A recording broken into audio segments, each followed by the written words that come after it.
ABML morning update. Stocks fluctuate under threat from US trade coercion and sanctions. Global markets. US markets ended Friday at record highs, with the major indices posting solid gains for the day and the week.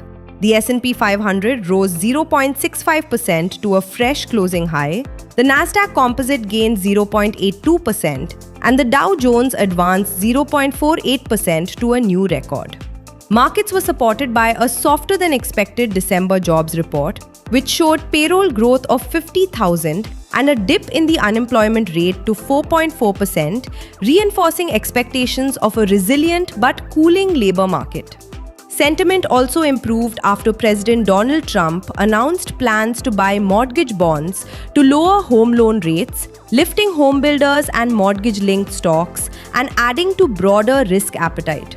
European stocks closed higher on Friday as investors assessed key US economic data that could shape the Federal Reserve's monetary policy decision in the months ahead.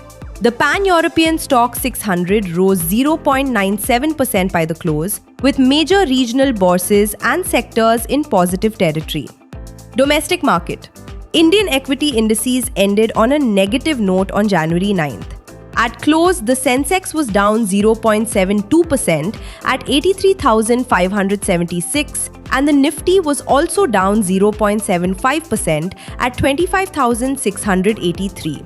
GIFT Nifty trades lower by 20 points at 25,795, signaling a negative start to the trading session. CPSE. Capital expenditure maintained steady momentum in FY26, with 5.8 lakh crore rupees deployed between April and December, achieving 73.6% of the full-year target. This marked a modest rise from 72.5% last year, reflecting steady execution rather than front-loaded spending.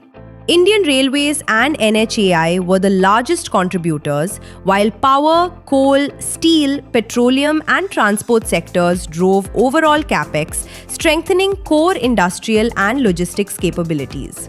Building on FY25 spending of 8.1 lakh crore rupees, CPSE capex has offset slower central government progress and kept public investment on track. The steady pace is expected to benefit steel, cement, machinery, and construction services, reinforcing public investment as key growth driver amid gradual private sector pickup. Thus, FY26 targets remain within reach and underscore the resilience of India's multi-year infrastructure capex cycle.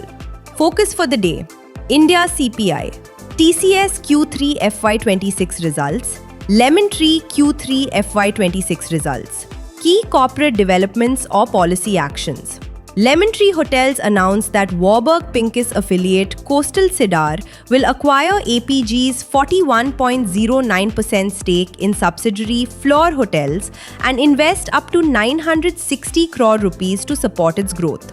Fleur is planned to be listed as a separate entity within 12 to 15 months.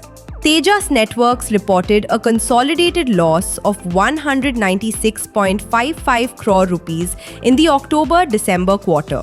This marks the second consecutive quarterly loss, mainly due to weak sales and deferment of purchase orders from BSNL.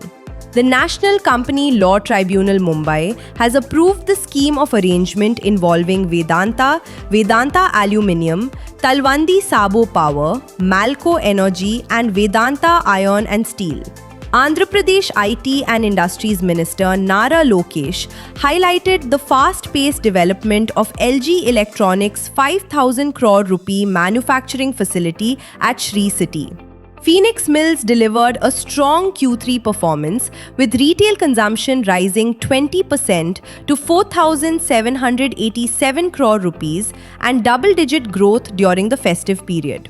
St. Regis Mumbai posted 10% RevPAR growth, while gross residential sales jumped to 140 crore rupees from 58 crore rupees. Fund flow. FII sold shares worth 37.69 billion rupees, while DII bought for 55.94 billion rupees. Investment in securities markets are subjected to market risks. Read all the related documents carefully before investing.